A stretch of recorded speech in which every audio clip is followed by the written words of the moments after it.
I stood alone at the bus stop, my breaths fogging up the cold air around me. The streetlights flickered overhead, casting airy shadows on the deserted street. I checked my watch, realizing with a sinking feeling that the bus was already 20 minutes late. As I waited, my imagination began to run wild. I couldn't shake the feeling that I was being watched. I glanced nervously around the empty street, but saw nothing but darkness and silence. Suddenly, a rustling sound caught my attention. I turned to see a figure emerging from the shadows. It was a man, his face obscured by a hooded sweatshirt. My heart raced as he approached me, his footsteps echoing ominously on the pavement. "Excuse me, do you know when the next bus is coming?" he asked in a low voice. I hesitated, unsure of how to respond.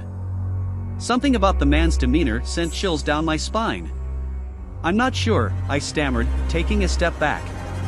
The man took another step forward, closing the distance between us. "Are you sure? You seem like you're waiting for someone." I tried to back away, but my feet seemed glued to the ground. I don't know," I said, my voice trembling. The man chuckled darkly. "You don't seem very certain, do you?" he said, his hand reaching for me.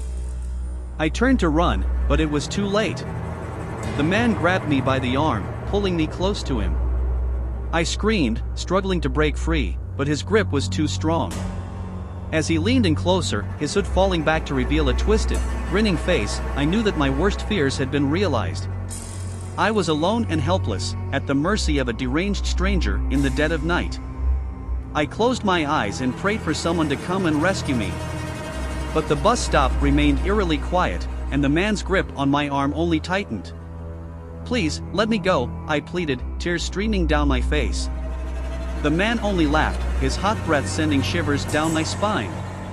"Why would I do that?" he hissed. Just as I thought all hope was lost, I heard the distant rumble of an engine.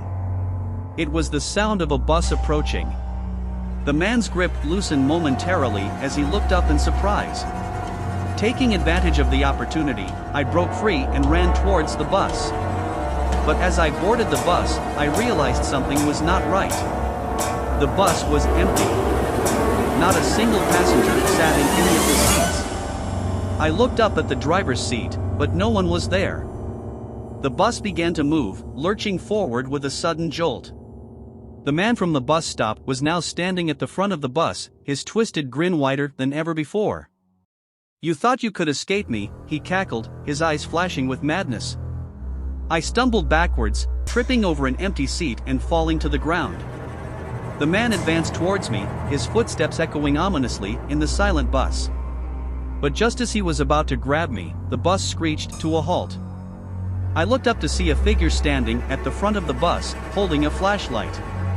It was the bus driver, who had apparently been taking a break outside. He had seen the man's twisted plan and had rushed to my rescue. The man fled the bus, disappearing into the darkness. The driver helped me up and drove me to safety. But even as I left the bus, the memory of that twisted, grinning face haunted me, and I knew I would never forget the horror of that night. I stumbled off the bus, my legs shaking with fear.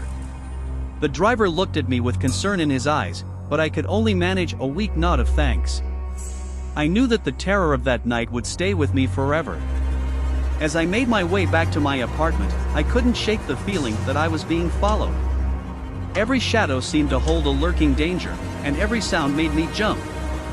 Finally, I reached the safety of my building and hurried inside, locking the door behind me. I collapsed on my bed, my heart still pounding with fear. But even as I tried to calm myself down, I heard a faint scratching sound coming from the other side of the door. At first, I thought it was just my imagination, but the scratching grew louder and more insistent. I crept towards the door, my hands shaking with fear. As I peered through the peephole, my heart sank. The twisted face of the man from the bus stop leered back at me. I stumbled backwards, my mind racing with fear. How had he found me? How could I escape his grasp? But even as I panicked, I knew that I couldn't give up. I had to fight for my life, no matter the cost. With shaking hands, I dialed 911 and huddled in a corner of my apartment, praying for the police to arrive. Finally, I heard the sound of sirens outside, and the man's twisted laughter faded away into the night. The police found him hiding in the shadows outside my building, and he was arrested and taken away. As I sat alone in my apartment, I knew that I had narrowly escaped a fate worse than death. But the memory of that twisted face, and the fear that it could return at any moment, would haunt me for the rest of my life. Days passed, and the memory of that terrifying night began to fade.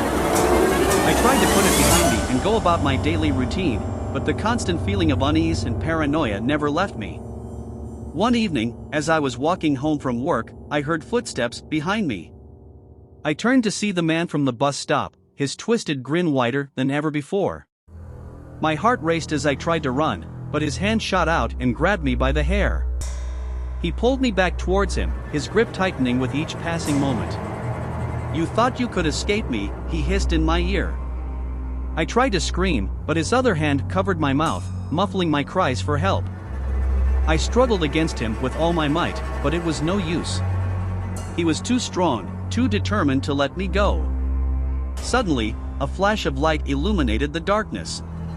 The man stumbled back, shielding his eyes from the bright beam. It was a police officer who had been patrolling the area. He rushed forward, gun drawn, and ordered the man to release me. The man hesitated for a moment, then lunged forward, grabbing the officer's gun.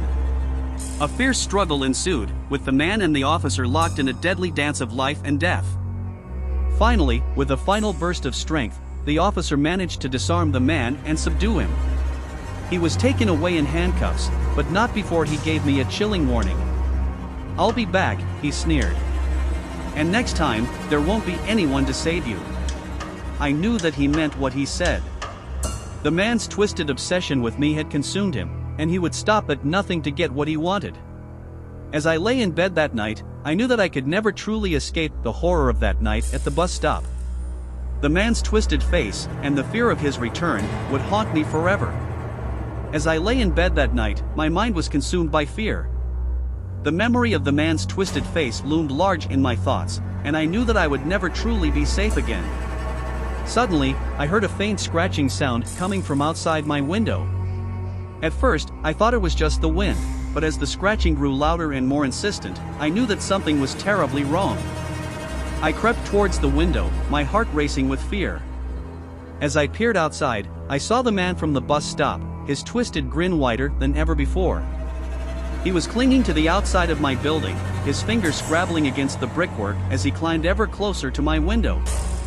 I stumbled backwards, my mind racing with fear. How had he found me? How could I escape his grasp? But even as I panicked, I knew that I couldn't give up. I had to fight for my life, no matter the cost. With shaking hands, I dialed 911 and huddled in a corner of my apartment, praying for the police to arrive.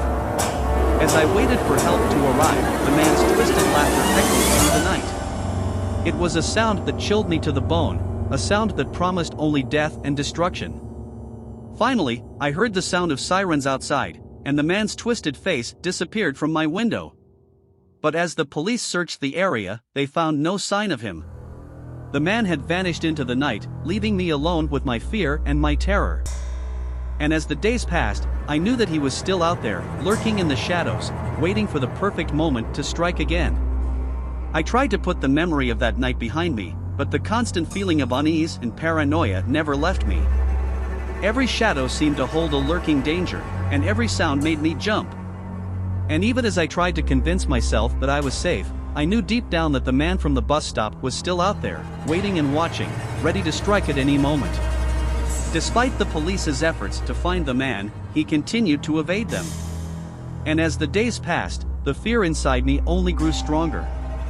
One night, as I was returning home from work, I heard footsteps behind me. I turned around to see the man from the bus stop, his twisted grin now a snarl of rage. I froze in terror as he lunged towards me, his hands outstretched and his eyes burning with a fierce intensity. I tried to run, but he was too fast. He tackled me to the ground, his weight pressing down on me with a crushing force. He leaned in close, his fetid breath hot against my ear. "You thought you could escape me," he whispered. "But you were wrong. You belong to me now." I screamed for help, but no one came. The man was too strong, too determined to let me go. For hours, he held me captive, subjecting me to unspeakable acts of torture and terror.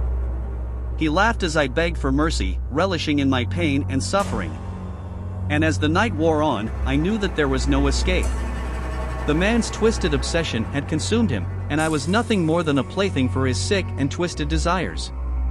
Days turned into weeks, and weeks turned into months.